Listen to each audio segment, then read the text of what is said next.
Right. So let's go ahead and get started on chapter 44. Sure. I'm going to pull up the slides and then share my screen.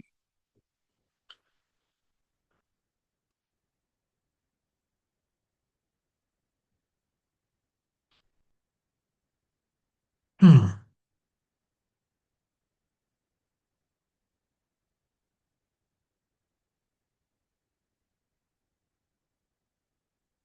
Okay. All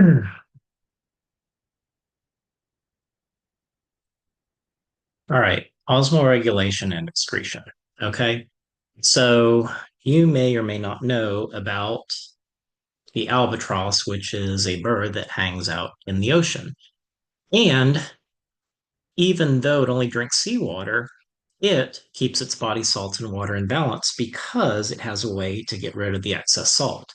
Now, if we were to try to drink seawater, we would die because basically we can't handle all the salt. Our kidneys are not made for that. And we're going to talk about how animals regulate water and salt concentrations in their tissues. And basically, it has a lot to do with osmosis, right, which is the diffusion of water, and diffusion as well. Okay. So when it comes to regulation, okay, fluid balance, solutes and water have to be kept within narrow limits, and osmoregulation controls these concentrations. Okay. It balances water gain and loss, and it requires controlled movement of water and solutes across the plasma membrane. And ultimately, the driving force for this movement is a concentration gradient. So, a concentration gradient, as a reminder, is simply differences in concentration across a membrane, whether it's a cellular membrane like inside the cell versus outside the cell, and so forth. Now, the other term you need to be familiar with is excretion. Typically, excretion usually means getting rid of something. Okay, so if we're excreting something, normally we're trying to get it out of the body, as opposed to something else called secretion. You've heard of secretion. Secretion is when stuff is made, but it's made to be there, it's made for a purpose. Okay, and we're going to learn about the nitrogenous metabolites, which are basically wastes made of nitrogen and some other things. Okay, so ultimately, water enters and leaves cells by osmosis, right? Because that's how water moves through cells. And osmolarity is simply the solute concentration of a solution. So if two solutions are isoosmotic, that means you still have water molecules crossing across the membrane, but they're going in both directions. So the amount of water moving crossing one side of the membrane is going to equal the amount of water crossing the other side of the membrane when it is in equilibrium. Okay, which means there's no net movement of water between these solutions. Now, if they differ, the way it works is that the hypoosmotic, less concentrated, meaning less concentrated with some sort of solute, which is something that dissolves in the solvent, which is water, to the hyperosmotic or more concentrated solution. Okay. And basically, it boils down to this. Let me get my little pin out. Okay. So basically, here's a membrane. Okay. And we'll let it um, let's see. Yeah. So if there is a lot of solute here, right, and just a little bit of solute here, water, okay, that is H2O, is going to move that way from a low concentration of solute to a high concentration of solute. And again, that's water moving, not the solute itself. Okay. So just keep that in mind. All right. And animals can do one of two things to maintain water balance. Number one is the osmoconformers, which means that They conform with their surroundings, don't regulate their osmolarity or their concentrations of water and solutes. And then osmoregulators control water uptake and loss in an environment that either has too much solute or too little solute. Okay. And osmoregulation allows animals to live in environments that osmoconformers can't live in. Okay. So here's an example. These are sockeye salmon. And sockeye salmon are special because what salmon do is they actually migrate between rivers, which are freshwater, and the ocean, which is saltwater. So they have to be able to, number one, get rid of too much salt in the ocean, and, or, well, actually, and number two, they have to get rid of too much water uh, going into their bodies from the river. So when it comes to marine animals, most marine invertebrates, okay, again, animals without a spine, are osmoconformers, okay? And again, they usually conform to the environment, but they do actively transport specific solutes that they maintain at levels different from those of the ocean, okay? And again, what this means is that they conform to some solute concentrations, but not all of them. Okay. Marine bony fishes, and again, marine means in the ocean, are hypoosmotic to seawater. Okay. Which would make sense because if they have too much salt in them, then that's a problem, right?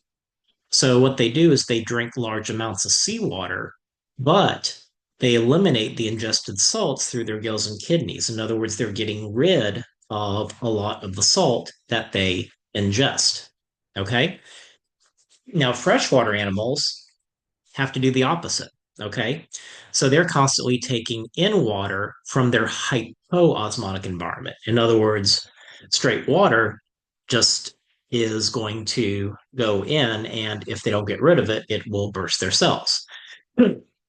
So they lose salts by diffusion, and they maintain water balance by drinking almost no water because again they don't have to drink any water because it's constantly coming into them, and they excrete large amounts of dilute urine, and the salts lost by diffusion are replaced in foods and by uptake across the gills. Okay, so in a marine fish what happens is that uh, a fish gets a lot of water and salt ions from drinking seawater.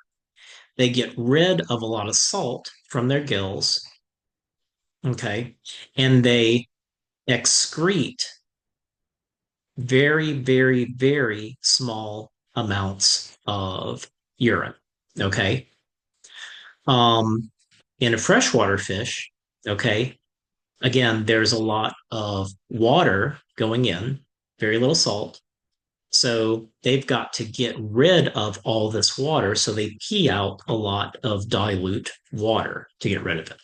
Oops, sorry. Now, here's something else that some animals do.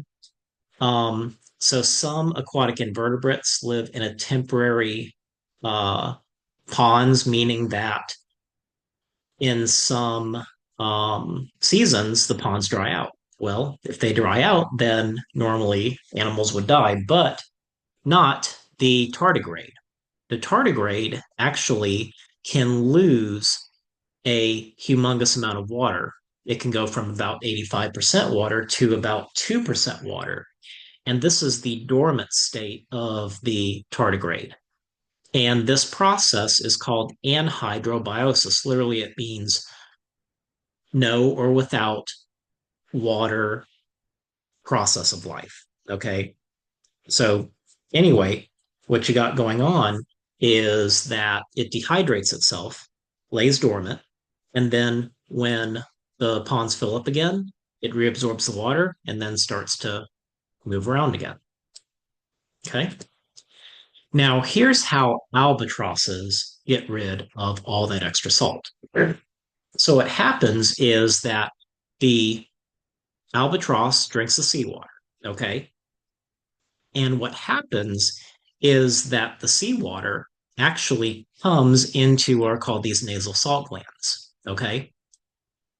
So, well, let me rephrase that. The seawater doesn't come in. What happens is this. You've got blood that has the excess salt in it, right, from the water, because the digestive system is going to absorb the water and the salt, okay?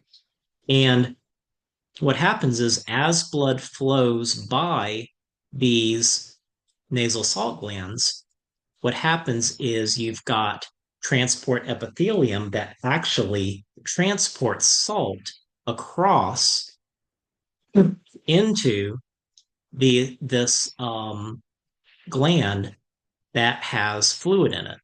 And what happens is that this fluid is salt rich and it basically is excreted through holes in the beaks of these albatrosses to get rid of the excess salt. Okay? So that's how an albatross can drink seawater without dehydrating. Okay?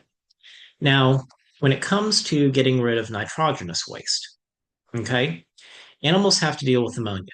So when proteins break down, they produce ammonia. Now, ammonia, okay, in case y'all don't remember, ammonia is NH3, okay? Same stuff that's in Windex, all right?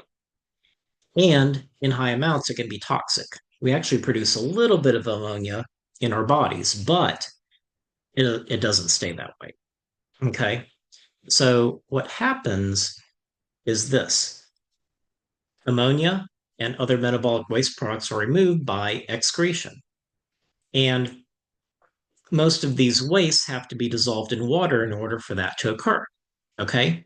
So what happens is that you've got um, different types of wastes are excreted by different types of animals depending on their physiology and what the animal is adapted to do. The three major types of waste are ammonia, urea, and uric acid.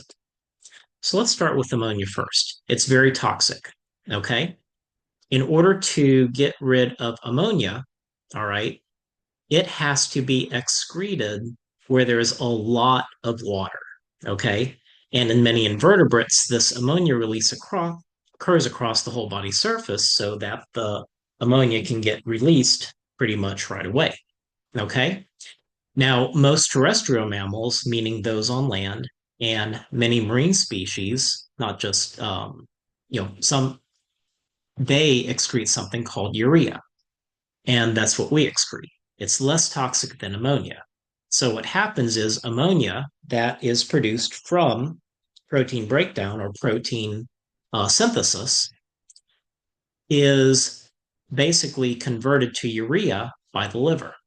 Now, urea is low in toxicity and it's highly soluble in water. So that's the advantages of it. It's not as poisonous and it can easily dissolve in water. However, it is energetically expensive. It takes a lot of energy to do this. But the excretion of urea does require less water than ammonia. Okay. So we don't need as much water. That's why it's a really good way to get rid of waste if you are living on land. Now, insects, land snails, and many reptiles, including birds, mainly excrete uric acid. So, uric acid is non toxic, okay? And it does not dissolve readily in water. And it can be secreted as a paste with little water loss. So, that's an advantage. They don't have to drink a lot of water.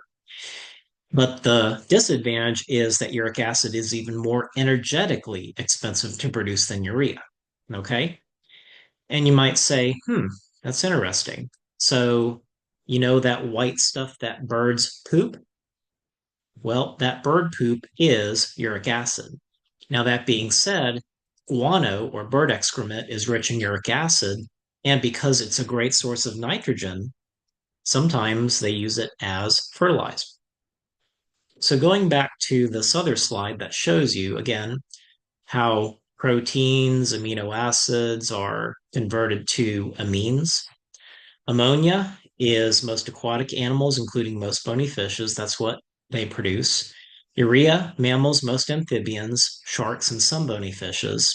And then uric acid is birds and many other reptiles, insects, and land snails. Okay.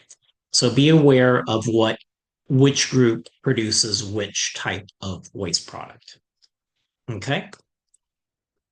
Now, let's start to talk about how wastes are filtered. Okay. Now, most excretory systems produce urine, and what they do is they refine a filtrate derived from body fluids. Okay. So I'm going to learn some more terms here. Well, filtration, that's pretty easy. Basically, you're filtering body fluids. Okay. We'll talk more about this because ultimately it is the blood that is filtered in animals. Okay. Excretion, we already talked about. Okay. Again, getting rid of stuff, getting stuff eliminated from the body, leaving the body. Now, here's the other two things you need to understand: reabsorption and secretion. Okay. Now, reabsorption is literally the body reabsorbing stuff that was filtered, means that it was in the blood. Okay. So it was in the blood. Then it went into what's called the tubule. And then what happens in reabsorption is the stuff from that tubule that was going to become urine then goes back into the bloodstream. So it goes back into the body. That's called reabsorption. Secretion, okay, now I talked to you about secretion being usually it's the production of something, okay? But secretion in regards to the kidney has a slightly different definition, okay? Secretion in regards to the kidney is adding is basically movement of stuff from the bloodstream back into the tubule, okay? Meaning that stuff is secreted from the bloodstream to the tubule, okay? Which eventually will become urine, okay? And it's a combination of all these different processes that results in urine, and ultimately only the urine is what is actually excreted or actually gotten rid of. Okay. So when it comes to excretory systems, now again, the title is normally we call it the urinary system in humans, but we have to say excretory system in animals because some animals do not produce urine. Okay. But they produce excrement or waste products. Okay. And they vary widely among animal groups, and they're generally built on a complex network of tubules. Okay. Now, for example, the flatworm. Flatworm actually has something called a protonephridium. Okay, so protonephridium network of dead end tubules that branch throughout the body. Okay, so basically, its excretory system is all over the body. Okay, and what happens is you've got these tubules excreting a dilute fluid and function in osmoregulation. Okay, so this is how uh, flatworms get rid of their waste products. Okay, then you've got what's called the metanephridia. So an earthworm, each segment has what's called a metanephridia.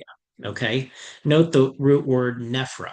Okay, you're going to learn later that nephra is involving the kidney. Okay, all right, I'm going to pause for just one moment.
Okay, sorry about that.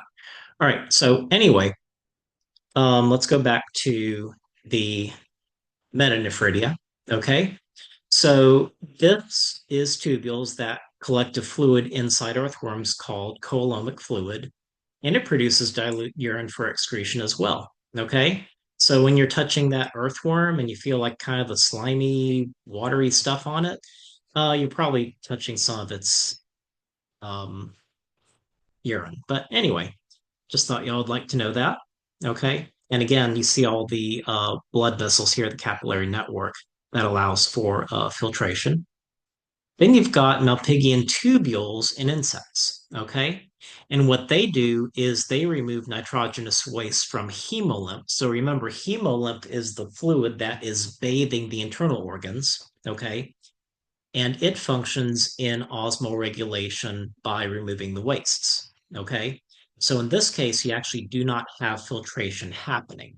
Okay. It's just literally the just kind of letting saltwater nitrogenous waste um, go into, which is it's the digestive system. And the nitrogenous wastes, remember, are mainly insoluble uric acid. Okay. And it's usually eliminated as almost completely dry. Okay.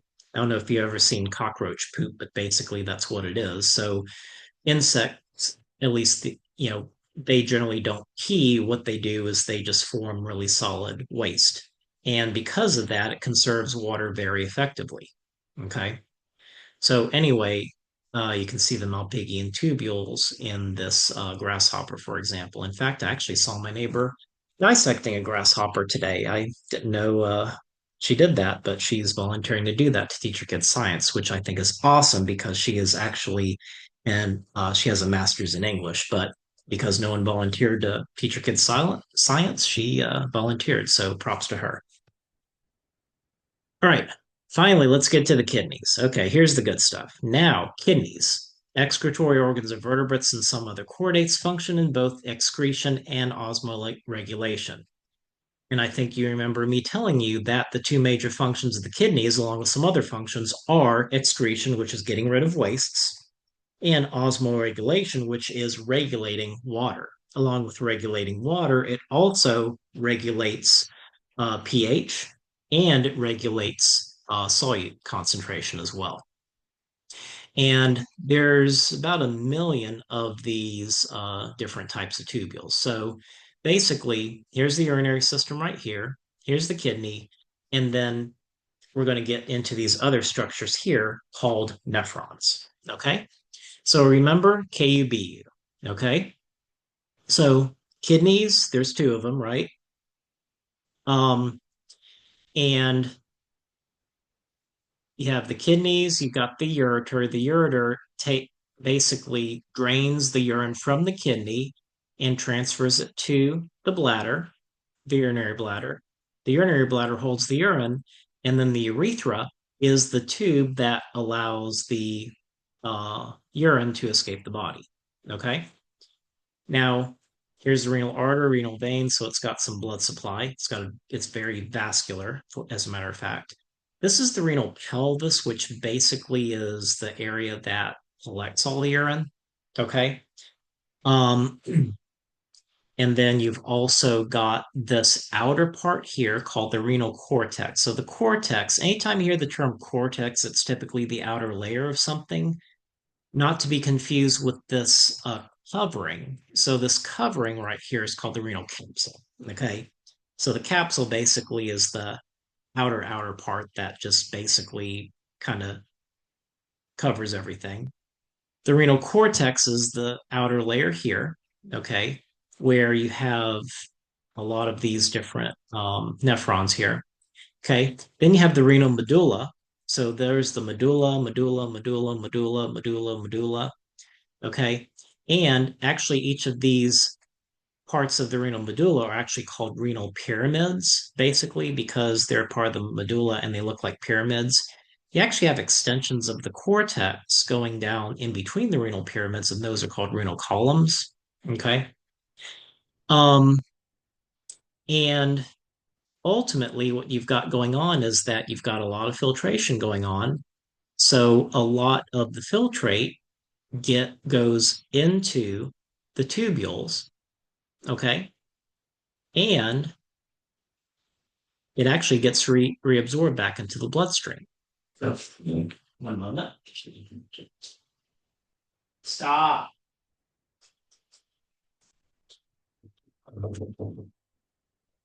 Okay. Now, so anyway, let's keep going. So the nephron is the functional unit of the kidney. Okay. So a kidney has 1 million nephrons. 85% of those are what are called cortical nephrons. Let me show you a cortical nephron. Well, okay, it's not there, but a cortical nephron, basically, most of it is located in the cortex. That's why it's called cortical. Okay. The remainder are called the juxtamedullary nephrons. So the juxtamedullary nephrons have this really long loop that extends deep into the medulla. And this really, really helps when it comes to producing concentrated urine so that the kidney can help the body hold on to water. Okay. Now, when it comes to the actual structure of a nephron, okay, so the what I've actually circled, this whole thing that I circled, the whole yellow structure is the nephron. Okay. Now the nephron has two major parts. It has this part here that includes this yellow part and this red part inside. That is called the renal corpuscle. Okay. The renal corpuscle is made up of Bowman's capsule or the glomerular capsule. It has two names. And then the red part inside the Bowman's capsule is called the glomerulus. Now, the glomerulus is a ball of capillaries, and this is where filtration takes place. Okay. Now, the other part of the nephron is called the renal tubule. Okay. So this thing, all the way down, all the way up, all the way back this way, all that is called the renal tubule. And then it has three major parts. It has the proximal tubule. Classically, it's known as the proximal convoluted tubule because it's basically going in different directions, kind of. Then you have the loop of Henle or the um, nephron loop. And then you have the distal convoluted tubule. Okay. Now, you also have this little section at the end called the collecting duct. Okay. So the collecting duct basically is collecting the process filtrate. And what happens is that basically this stuff is urine. Okay. But the how concentrated or how dilute it is depends on different factors that we'll talk about in a little bit. The other thing that's important, a couple other things. Number one, you have what are called peritubular capillaries, which are capillaries that are around the tubule. That's where some of the water and um, solutes get reabsorbed and get secreted. And then you also have the vasa recta, which are the branches that go around the renal medulla and around the loop of Henle that also help with reabsorption and secretion. Okay.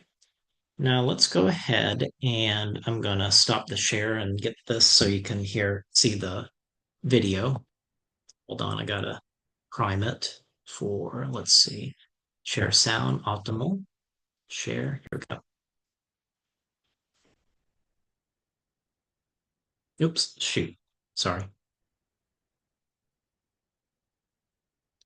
Nephrons regulate the composition of blood by a combination of three processes that transfer materials between the nephron tubules and the capillaries that serve them: filtration, secretion, and reabsorption.